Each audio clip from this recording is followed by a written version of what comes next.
बिस्मिल्लाहिर्रहमानिर्रहीम। Last lecture में बेटा हम elastic collision in one dimension को डिस्कस कर रहे थे।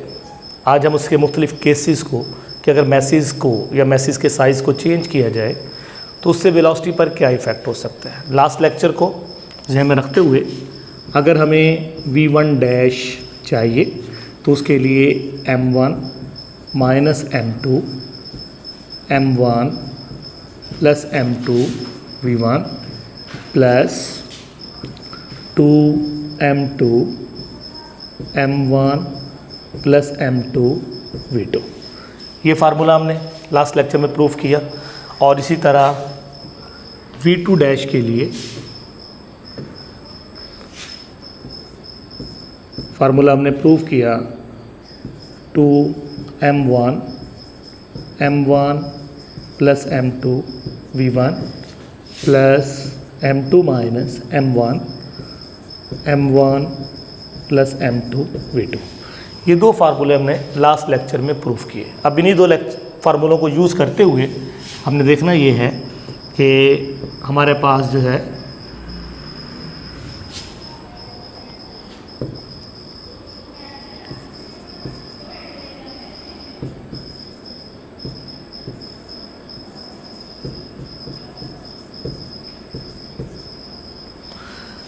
देखना कि मुख्तलिफ मैसेज का साइज़ चेंज करने से उससे इफ़ेक्ट क्या हो सकता है। मसलन अगर हमारे पास दो बॉडी हैं सेम मैसेज, यानी दोनों बॉडी का मैस सेम है। अब देखिए अगर दोनों बॉडी का मैस सेम है और हम दोनों मैसेज की जगह सिंपल अगर हम m पुट करते हैं तो देखिए यहाँ m माइनस m क्या हो जाएगा 0, यानी हमारे पास जो पहली टर्म है उसने हो जाना है 0। जबकि दूसरी टर्म में अगर हम देखें तो दोनों m की जगह अगर हम सिंपल m पुट करते हैं, ठीक है, तो ये हमारे पास 2m over 2m into v2 और आंसर क्या आ जाता है v2, ठीक है। इसी तरह अगर हम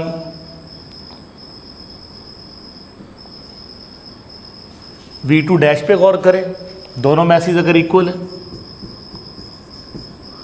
तो ऐसी सूरत में सेकंड टर्म हमारे पास क्या हो जाएगी 0 और फर्स्ट टर्म हमारे पास बन जाएगी 2m m plus m v1, यानी 2m ओवर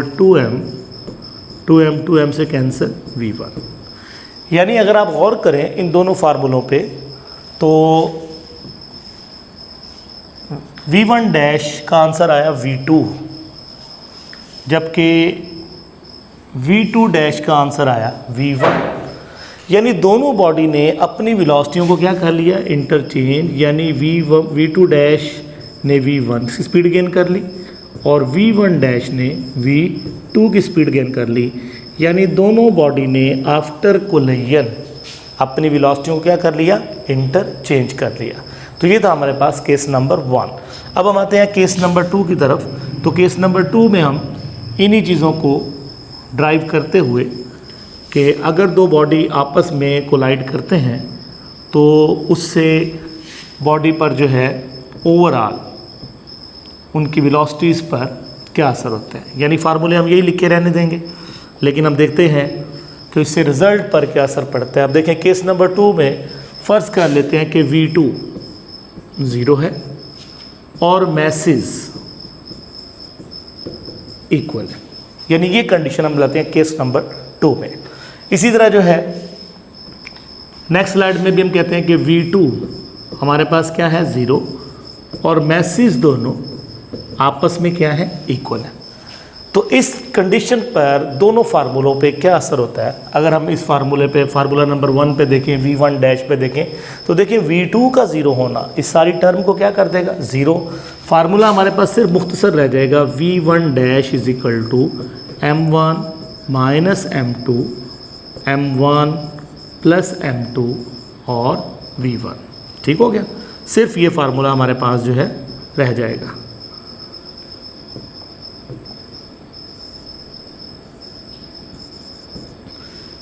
और अगर मैसेज हम दोनों इक्वल पुट कर दें तो सेम मैसेज की वजह से m1 minus m1 overall answer क्या आ जाएगा 0 आ जाएगा।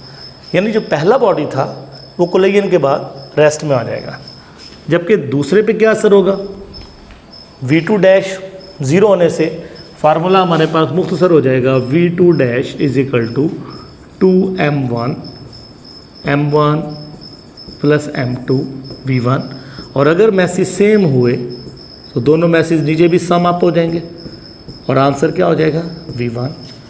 यानी आपने देखा कि कंडीशन ये थी कि फर्स्ट बॉडी की जो वेलोसिटी थी वो थी V1, आफ्टर कोलिजन उसकी वेलोसिटी क्या हो गई 0, और सेकंड बॉडी जिसकी वेलोसिटी थी V2, टकराव के बाद उसकी वेलोसिटी क्या हो गई V1। यानी बॉडी ने वेलोसिटियों को क्या कर लिया, इंटरचेंज कर लिया। तो ये हमारे पास था केस नंबर 2।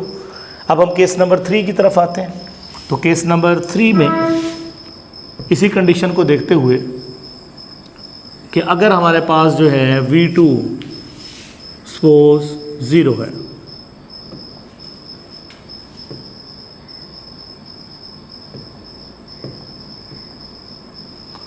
अगर V2 हमारे पास जो है सपोज 0 है और एक लाइट बॉडी किसी हैवी बॉडी से आके टकराता है, एक लाइट बॉडी, यानी V2 0 है, V2 हमारे पास 0 है, लेकिन M1 जो कि एक बहुत ही स्मॉल बॉडी है M2 से टकराया। अब हम ये कंडीशन रखते हैं कि M1 का साइज़ बहुत कम है, M2 बहुत हैवी और M2 रेस्ट हालत में।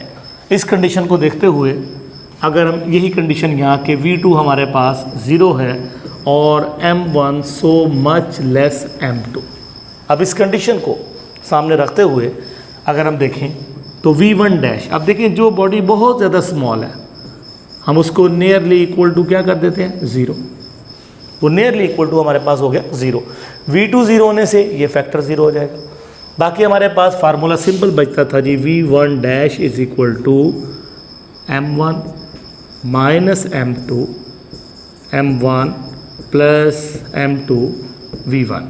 अब M1 को हम नियरली 0 कह रहे हैं, लिहाजा 0 M2 0 M2 V1। Further simplify करें तो minus M2 V1 minus V1, यानी लाइट बॉडी हैवी से टकराएगा तो उसी स्पीड से वापस, लेकिन डायरेक्शन क्या हो जाएगी उसकी, रिवर्स हो जाएगी। जैसे एक बॉल देखें आप दीवार पे हिट करते हैं, दीवार M2 है, हैवी है, रेस्ट में है, लाइट बॉडी हैवी की तरफ गया तो आप पलट देखें वापस पलटता है, जबकि हैवी पर कोई फ़र्क नहीं आता। यही कंडीशन अगर हम सेकंड केस में देखते हैं तो सेकंड केस में सेकंड फैक्टर में तो 0 हो जाना है, बाकी हमारे पास V2 डैश के लिए फार्मूला बच गया 2M1 प्लस M2 V1। अब M1 को हम नियरली जाहिर है 0 कंसिडर किए हुए हैं कि बहुत ही स्मॉल बॉडी है और बहुत ही स्मॉल बॉडी में हम अप्रोचेस टू क्या कर रहे हैं 0, तो M1 को 0 पुट करने से ओवरऑल तमाम की तमाम वैल्यू ने क्या हो जाना है 0। तो आपने क्या देखा कि अगर सेकंड बॉडी रेस्ट में है और फर्स्ट बॉडी साइज़ में बहुत ही कम है, तो जब ऐसे बॉडी आपस में टकराते हैं तो जो V1 है after collision same but opposite direction में वापस आ गया, जबकि V2 जो कि रेस्ट में था रेस्ट में ही रहा। तो ये हमारे पास आ गया केस नंबर 3 का रिज़ल्ट। अब हम केस नंबर 4 की तरफ आते हैं। तो केस नंबर 4 को अंडरस्टैंड करने के लिए फ़र्ज़ किया कि हमने अब एक हैवी बॉडी को एक लाइट बॉडी से टकराना है। जैसा कि पहले हम एक लाइट बॉडी को हैवी से टकरा रहे थे, अब हमने कंडीशन देखनी है कि अगर हमारे पास एक हैवी बॉडी जो है वो अगर लाइट से टकराता है तो उससे ओवरऑल रिज़ल्ट पे क्या असर पड़ता है। ठीक है, तो इसी फार्मूले को यूज़ करते हुए कंडीशन देखते हैं कि फॉर एग्ज़ाम्पल हमारे पास अब भी हम कंडीशन रखेंगे कि जो सेकंड बॉडी है वो रेस्ट में है, सेकंड रेस्ट में है, लेकिन फर्स्ट बॉडी बहुत ज़्यादा हैवी है, ग्रेटर है, जबकि M2 अब स्मॉलर है, और जो बॉडी स्मॉलर है हम उसको अप्रोचेस टू क्या कर देंगे 0। ठीक हो गया। यही कंडीशन अब दोनों फार्मूलों में हम अप्लाई करेंगे। तो V1 डैश पे देखें V2 का 0 होना इस सारे फैक्टर को क्या कर देगा 0। बाकी हमारे पास बच जाएगा v1 dash is equal to m1 minus m2 m1 plus m2 v1। अब इस कंडीशन में m2 जो कि बहुत ही स्मॉल है, m2 को अगर हम 0 पुट कर दें तो इक्वेशन हमारे पास आ जाती है जी m1 minus 0 m1 plus 0 v1। Further simplify करें तो m1 v1, ये फैक्टर कैंसिल, तो आंसर क्या बचा v1। यानी हैवी बॉडी m1 जब किसी लाइट बॉडी से टकराता है तो उसकी स्पीड पे कोई फ़र्क नहीं आता। अब नेक्स्ट केस में हम देखते हैं कि नेक्स्ट केस हमारे पास जो है कि जिसमें v2 को हमने उसी तरह 0 रखा, m1 को ग्रेटर कर दिया m2 पे और m2 को अप्रोचेस टू क्या कर दिया 0। अब यही कंडीशन अगर हम सेकंड फार्मूले में पुट करें v2 फैक्टर 0, सारा फैक्टर ख़त्म हो गया, तो v2 डैश के लिए सिंपल इक्वेशन हमारे पास बच गई 2m1 प्लस m2 v1। जब वैल्यूज़ पुट की गई तो m1 की जगह 0 पुट कर दिया, जिससे equation further 2m1 over m1 v1, m1 factor cancel 2v1। For heavy body की स्पीड पे कोई फ़र्क नहीं आया, लेकिन जो लाइट बॉडी जो रेस्ट में था डबल हो गई। इसकी एग्जांपल आप ऐसे ले सकते हैं, मसलन एक ग्राउंड है, उस ग्राउंड में बॉल पड़ी हुई है रेस्ट हालत में m2 के नाम से, स्मॉल बॉडी है रेस्ट में, एक player m1 heavy body speed से आया और उसका पाँव उस बॉल से टकराया। अब देखिए प्लेयर की स्पीड पे कोई फ़र्क नहीं पड़ा, अगर देखा जाए तो प्लेयर की स्पीड पहले भी v1 थी, अब भी क्या है v1 है। लेकिन अगर हम बॉल को देखें जो पहले किस हालत में थी रेस्ट में, अब प्लेयर की स्पीड v1 का मतलब स्पीड ऑफ प्लेयर, तो प्लेयर की स्पीड का क्या हो गई डबल, यानी उससे भी आगे आगे तेज़ तेज़ भागती हुई जा रही है। तो ये हमारे पास था कि दो बॉडी का आपस में कोलाइड करना, और इसमें आपने देखा कि अगर सेकंड बॉडी रेस्ट में हो और m1 m2 से बहुत ही ग्रेटर हो तो जो फर्स्ट बॉडी है उसकी वेलोसिटी जैसी पहले थी वैसी रहेगी, v1 तो v1 ही रहेगी। लेकिन सेकंड बॉडी जो कि रेस्ट हालत में था, आफ्टर कोलिजन प्लेयर की स्पीड का डबल अटेन कर लेता है। तो ये चार केसेस थे हमारे पास कोलिजन के हवाले से। नेक्स्ट टॉपिक बेटा हमारे पास है force due to water flow. Force due to water flow.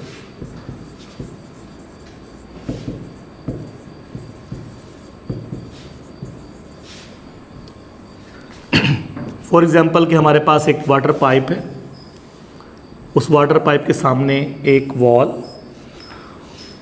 और पानी जो है इसमें वेलोसिटी vi के साथ फ़र्ज़ किया फ्लो कर रहा है। Initial velocity for example v, लेकिन जैसे ही पार्टिकल वॉल से स्ट्राइक करते हैं तो वाटर पार्टिकल डिफरेंट डायरेक्शन में स्कैटर हो जाते हैं। इसका मतलब ये हुआ कि वॉल की तरफ से एक फोर्स इन पार्टिकल पर एक्सर्ट की गई और उस फोर्स ने इन पार्टिकल का मोमेंटम यानी वेलोसिटी को चेंज किया। पहले इनकी वेलोसिटी को उसने फाइनली 0 किया और फिर रिफ्लेक्ट बैक। जैसे प्रोजेक्टाइल में आप देखते हैं एक बॉल ऊपर जाती है, उसका वाई पार्ट 0 होगा तो टर्निंग स्टार्ट होगी, उससे पहले टर्निंग स्टार्ट नहीं होगी। जब तक वाई पार्ट है पार्टिकल चलते जाएंगे। इसका मतलब है वेलोसिटी हॉरिजॉन्टली में जब तक 0 नहीं होगी पार्टिकल में रिफ्लेक्शन स्टार्ट नहीं होगा। अब इस फोर्स की वजह से फ़र्ज़ किया स्टार्टिंग टाइम हमारे पास जो था फॉर एग्जांपल t था, 0 स्टार्ट ले लें, और एंडिंग जब वॉल से टकराया फ़र्ज़ किया उसको हम t का नाम दे देते हैं ताकि टाइम चेंज हमारे पास t ही रहे। तो इस दौरान देखें वेलोसिटी में जो चेंज देखा गया, final minus initial, final velocity 0, initial v negative, equation number 1।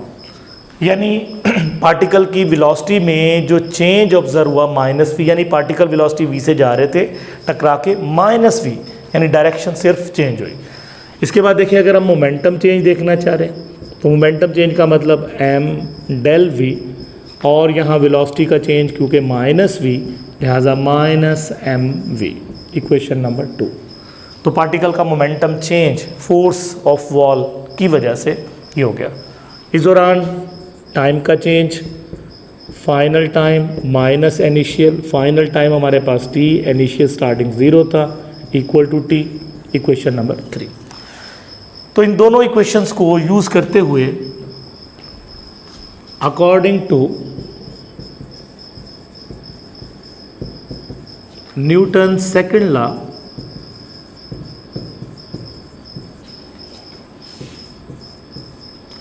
in term of momentum,